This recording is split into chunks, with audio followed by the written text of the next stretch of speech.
Quel week-end exceptionnel nous avons eu ce week-end entre les dépassements, les chutes et les bagarres. C'était exceptionnel, donc je me sentais obligé de faire un débrief comme tout le temps.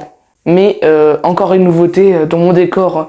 Vous commencez à être habitué aux nouveautés, mais là je pense que vous l'avez très vite remarqué, c'est la Monster VR46, celle que j'attendais le plus à avoir, et je l'ai enfin. Je pense que j'en racheter une autre, ça ferait vraiment pas mal que j'en mette une juste à côté. Franchement, si vous voulez la voir de plus près, voilà, elle est exceptionnelle. La lune et le soleil, The Doctor, exceptionnel franchement. Et j'en ai eu une autre, là, ici, c'est la Rockstar. Franchement, je l'avais pas bu et c'est très très bon. Enfin, c'est une boisson quoi, et elle est très très belle la canette. Voilà, en violette comme ça. Il y en a plusieurs éditions, donc moi j'ai eu celle-là. Voilà, donc ça fait des canettes à ma collection, c'est nickel. Donc on commence tout de suite avec le débrief. Et c'est parti, le Grand Prix des Amériques est lancé avec Jack Miller qui fait un excellent départ. Mais derrière, quelque chose se passe. Marc Marquez a fait un mauvais départ dû à un problème électronique. Donc le classement pour ce premier tour est en premier Jack Miller, en deuxième Jorge Martin et en troisième Francesco Bagnaia, donc 3 Ducati. À 17 tours de la fin, pas de grands changements, mais attention, quelque chose se passe. Marquez est déjà revenu à la 14e place. À 14 tours de la fin, Fabio Quartararo et Francesco Bagnaia ne sont pas au rendez-vous. Ils font des très très mauvais tours et sont en train de perdre beaucoup de place.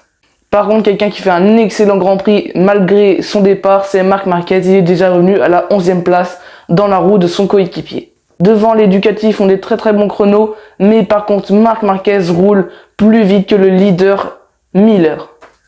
À 12 tours de la fin, c'est Johann Zarco en très très grande difficulté depuis le départ, déjà qui fait des très très mauvais départs. Là, il est en train de perdre beaucoup de place, il n'arrive pas à faire des bons chronos sur les tours et est en train de perdre beaucoup de place. Par contre, Marc Marquez a déjà passé son coéquipier, il est donc à la 10e place. Marquez va tour après tour beaucoup plus vite, il enchaîne les bons chronos. Il va très très très vite, même plus vite que Miller qui est le leader de cette course. À 8 tours de la fin, Marc Marquez est à quelques dixièmes de Fabio Quartararo. Il va pas falloir attendre longtemps pour que Marc Marquez et Fabio Quartararo doublent Zarco qui s'est loupé. Il y a eu un choc entre Zarco et Quartararo.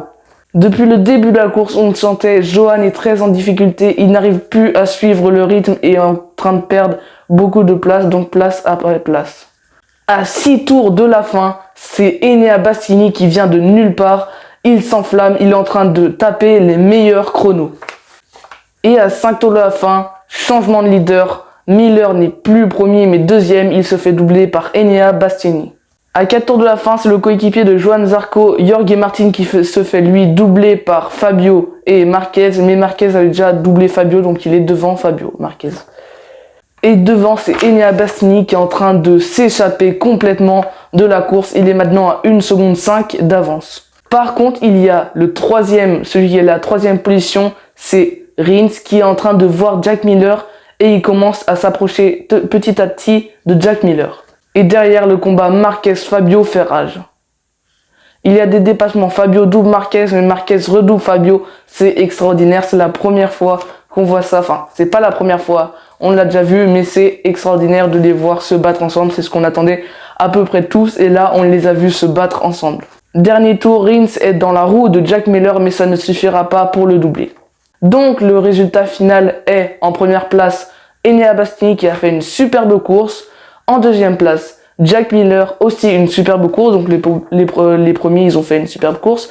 Et en troisième, c'est Rins qui a fait aussi une belle course. Il a remonté petit à petit les places, sachant qu'il était pas dans les premiers à la ligne de départ, mais a fait une très très belle course. Mais celui que je voudrais parler maintenant, c'est Marc Marquez. Oui, il a fait un départ catastrophique. Je sais pas ce qui s'est passé, mais apparemment c'est dû à un problème mécanique ou électronique, mais il a fait un très très mauvais départ, se retrouvant à la 24e position et il est remonté, oh là c'est dingue, à la 6e position. Là on voit le Marc Marquez de 2020 à Jerez, mais j'ai pas envie de me remémorer ses souvenirs, je passe l'offre, mais il a fait une très très belle course.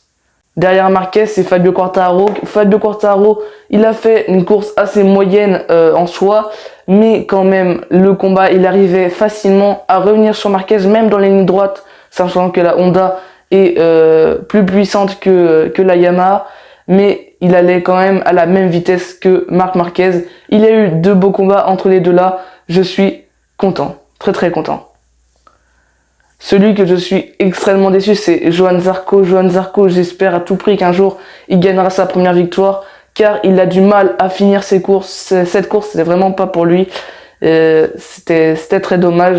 On verra ce qu'il fait à la prochaine course, qui sera celle de Portimao dans 2 semaines. Parlons des rookies, parce que les rookies, on n'en parle presque jamais.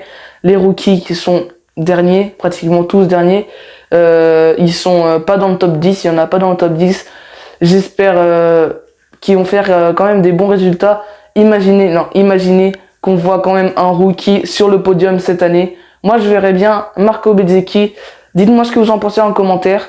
Donc, les gars, la vidéo est terminée. Elle était assez courte, c'était un petit débrief. Et c'est une petite question. Dites-moi ce que vous en pensez dans les commentaires de ma miniature, car je la trouve assez belle.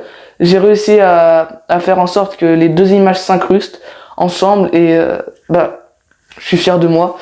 Donc les gars, cette vidéo est terminée. Si elle vous aura plu, n'hésitez pas à liker la vidéo, vous abonner, très important.